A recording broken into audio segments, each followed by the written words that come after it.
Hello everyone, welcome back to our channel judiciary gold. तो आज के इस ट्रांसफॉर्मेशन ट्यूसडे के वीडियो में मैं आपके साथ डिस्कस करने वाली हूँ एक बहुत ही landmark judgement related to the constitution, जो आप सभी ने, अगर बीइंग अ लॉ स्टूडेंट, आप सभी ने जरूर कहीं ना कहीं सुना होगा या इसे पढ़ा होगा। ये एक बहुत ही एवोल्यूशनरी केस है जहां पे सुप्रीम कोर्ट ने बहुत ज्यादा अपनी वाइड पावर्स यूज करते हुए एक गाइडलाइंस इशू की थी कुछ, और उसके बाद उसी पे एक एक्ट बनके आया था। अब कौन से केस की मैं बात कर रही हूँ? वो केस है Vishakha versus state of Rajasthan.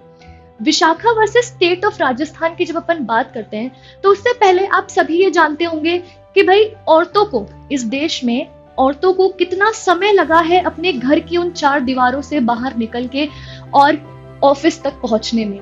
कितनी मेहनत, मशक्कत और कितने सारे स्ट्रगल्स के बाद आज वो दौर है जब औरतें अपने घर से बाहर जाती हैं और काम करती हैं। ये केस लॉ उसी के इर्द गिर्द कहीं रिवॉल्व करता है।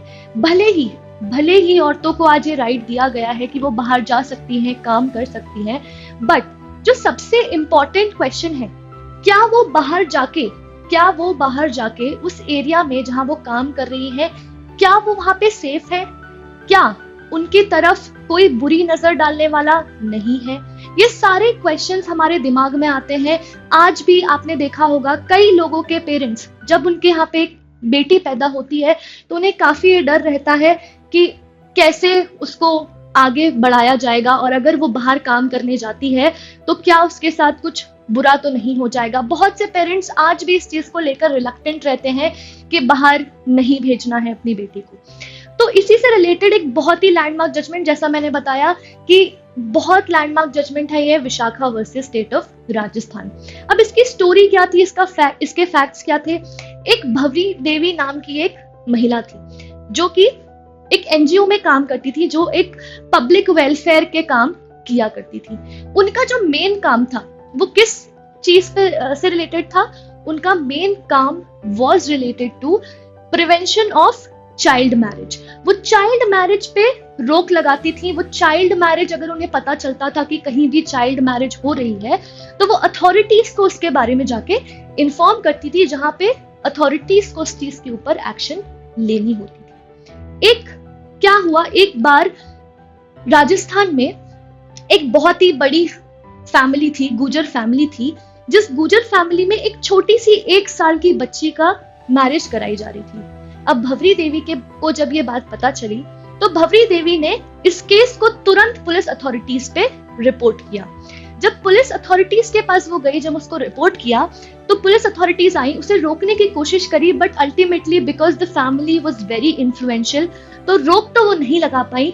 बट कुछ समय बाद जो फैमिली के मेल मेंबर्स थे, उन्होंने भवरी देवी का मिलके 5 लोगों ने उसका रेप कमिट कर दिया।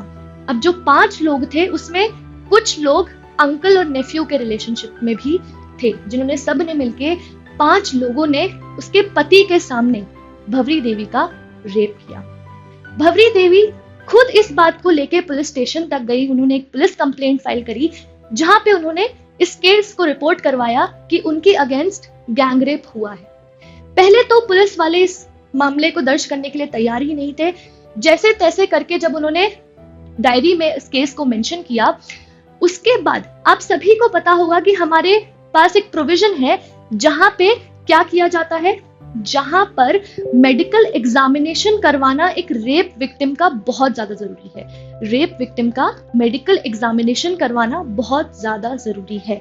बट यहाँ पे मेडिकल एग्जामिनेशन तो कराया गया, बट बहुत समय बाद आपको तुरंत, जैसे ही आपके पास पुलिस के पास जब भी ये इंफॉर्मेशन आती है कि एक महिला के ऊपर रेप कमिट हुआ है, तो ये बहुत ज्यादा जरूरी होता है कि उसी समय जाके उनका मेडिकल एग्जामिनेशन जल्द से जल्द, जितना जल्द से जल्द हो सके उतना जल्द उस मेडिकल एग्जामिनेशन को कराया जाए। बट यहाँ भवरी देवी का जो मेडिकल एग्जामिनेशन है वो बहुत डिले किया गया। फिर जब ये मैटर ट्रायल कोर्ट में पहुंचा, जब ये मैटर ट्रायल कोर्ट में जाता है तो ट्रायल कोर्ट ने ये कहते हुए कि किसी के साथ ऐसा पॉसिबल नहीं है कि उसका पति सामने खड़ा हो और उसका रेप हो जाए और अंकल और नेफ्यू मिलके साथ में किसी का रेप कर दें, ऐसा पॉसिबल नहीं हो सकता। ये कहते हुए ट्रायल कोर्ट ने उन 5 व्यक्तियों को एक्विट कर दिया। बट जब एक्विटल हुआ तो देश में काफी गंभीर माहौल बना। बहुत सारे लोग इस बात से उत्तेजित हुए कि ऐसा कैसे हो सकता है, जब इतने क्लियर एविडेंसेस होने के बाद आप कैसे उन 5 लोगों को एक्विट कर सकते हैं। तो फिर फाइल होती है सुप्रीम कोर्ट में एक PIL। सुप्रीम कोर्ट में जो PIL फाइल हुई, वहां पे जो ये केस जिन लोगों ने देखा, वो पैनल 3 जजेस बेंच एक बैठी हुई थी, जिसमें the then chief justice JS Verma भी थे। चीफ जस्टिस के सामने जब ये बात आई, उनके सामने जब ये पिटिशन फाइल हुई, एक PIL फाइल हुई जिसको नाम दिया गया विशाखा। इस PIL का नाम है विशाखा। जब सुप्रीम कोर्ट ने ये मैटर सुना और 2 इश्यूज पे बेसिकली यहाँ पे बात हुई। तो जो इशू थे, the first issue was whether sexual harassment at workplace amounts to the violation of fundamental right given under Article 14, 19 and 21, and the second important issue was whether it is a responsibility of the employer to prevent sexual harassment at workplace.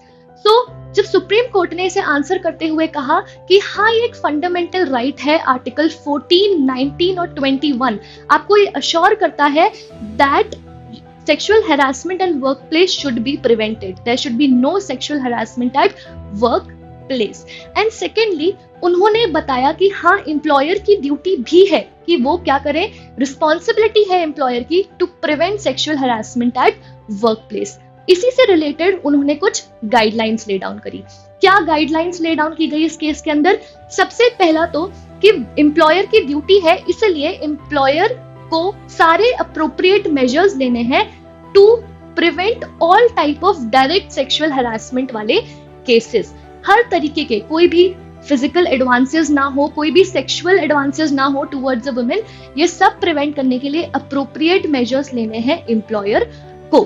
Then the employer should also ensure कि कोई indirect type का discrimination based on the gender ना हो किसी भी organisation के अंदर।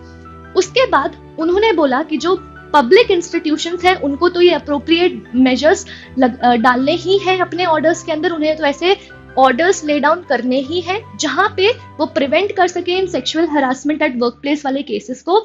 Similarly जो प्राइवेट इंस्टीट्यूशंस हैं या ऑर्गेनाइजेशंस हैं, उनको भी अपने स्टैंडिंग ऑर्डर्स में इनकॉर्पोरेट करना है सारे वो मेजर्स या सारे वो गाइडलाइंस जिससे sexual harassment eight workplace prevent हो सके, जिससे कि लोग आपके इन चीजों पे जाने से डरे और वो ऐसे काम करने से रुके। उसके बाद जब हम बात करते हैं, उन्होंने एक गाइडलाइन में ये भी बात करी कि एक इंटरनल कंप्लेंट्स कमिटी होनी चाहिए हर ऑर्गेनाइजेशन में, जिसकी जो चेयरपर्सन होनी चाहिए वो एक वुमेन होनी चाहिए। चेयरपर्सन एक वुमेन रहेगी और एम्प्लॉइज में से ही 2 लोग रहेंगे जो उसके मेंबर्स रहेंगे और एक थर्ड पार्टी रहेगी जो कि एक NGO को बिलोंग करेगी। अब जो ये guidelines Vishakha versus state of Rajasthan में ले डाउन करके दी हुई है, इन्हीं गाइडलाइंस के ऊपर अपन जो आज देखते हैं sexual harassment eight workplace prevention, prohibition and redressal act of 2000, सारी जो Vishakha versus state of Rajasthan की गाइडलाइंस है वो सब हमें इस एक्ट के अंदर मिलती है। इसी एक्ट के अंदर बात की गई है इन गाइडलाइंस की, इस इंटरनल कमिटी की।